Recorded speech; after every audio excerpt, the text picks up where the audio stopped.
This liquid-cooled 799cc inline 4 is basically the half-faired twin-headlight cousin to Yamaha's slightly sportier, totally naked all-rounder, the FZ8. At the heart of the FAZER 8 is a super-smooth, fuel-injected block that utilizes a pile of components found on its big brother, the FZ1. Designed from the ground up to elevate this category from its previous incarnation benchmarked by the FZ6, this bike's been tuned for more low-end and mid-range torque. Meanwhile, in the chassis department, the gravity cast aluminum frame is again FZ1 spec, while the 43mm inverted fork sporting dual 310 floating discs with 4-piston monoblock calipers may not be the absolute ultra-trick race-ready gear, but they certainly look the part and do a terrific job in the stopping department. All in all, the FAZER 8 was designed to take the average rider from daily commutes to longer overnight weekenders, while the integrated passenger grab rails can easily take a rider from solo piloting to two-up fun. But as always, you don't have to take my word for it here. Here now is this week's guest road tester, Tamara Morin. So what did you think when we pulled it out of the garage this morning and you got your eyes on it for the first time? It was a little deceptive to me because looking at it for the first time, I thought it was pretty bulky. You know, I thought it was more than what I was reading about. Right. But on it, totally different experience. Right. I thoroughly enjoyed the riding position. You're tucked right into this bike and it makes it so maneuverable. Yeah. So you were a little nervous at first? It looked a bit heavy, a bit big for you? Yeah. But even reading 476, I believe is what the literature said, it doesn't even feel heavy. It doesn't feel heavy at all. My feet were firmly planted on the ground. Very easy to handle. Yeah. So let's talk about it. You threw a leg over, you fired it up. What did you think of the motor? For me, my big surprise was, wow, it's smooth.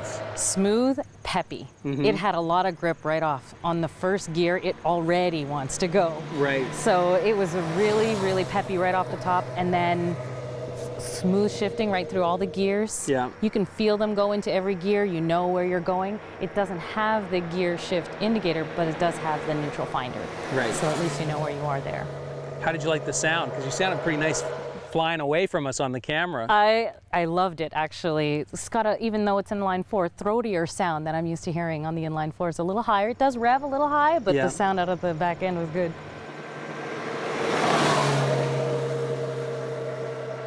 Transmission, it's a brand new bike. What was the transmission like?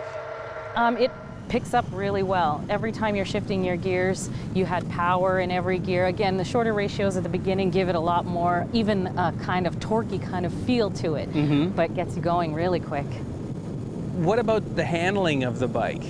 Again, I think that the center of gravity is very low on this bike, so it actually handled really well, very nimble, considering, again, the imposing size. When I first walked up to it, this beefy area, it really did handle really well. Corners were good. Everything was fast and easy. Nice. So what about the riding position? I found that the foot pegs were just a little higher than I expected, but everything else was good for me. But what about you? Actually, to your point, the pegs are a little higher. I could feel them on the back of my legs at some points if I was standing and not paying any particular attention. But definitely the firm foot position, I felt comfortable on it. I was in a great riding position, very comfortable. The split seat will give solo or passenger accommodation well. Everyone's comfortable. You have your hand grips as well. So I think this riding position is the best of all worlds. There's some really interesting cast pieces on here, but everything is sort of a matte black. What did you think of the fit and finish, the paint, the fasteners, just the overall production finish? Well, I'm used to the naked bike, so I'm not sure about the half fairing that they've got here. Maybe it's just me, but other than that, everything else is it's a great looking bike. Yeah.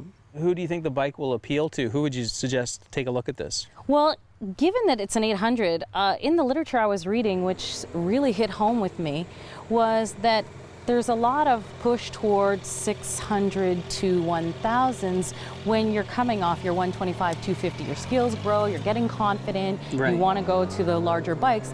800s don't normally come to mind as quickly as, well, there haven't been many options. Right. I think this is a great niche category for any rider who's going up. Right, okay. Building their confidence level, they want a little more power, they still like the maneuverability of having that nimble action. I think that's a key market.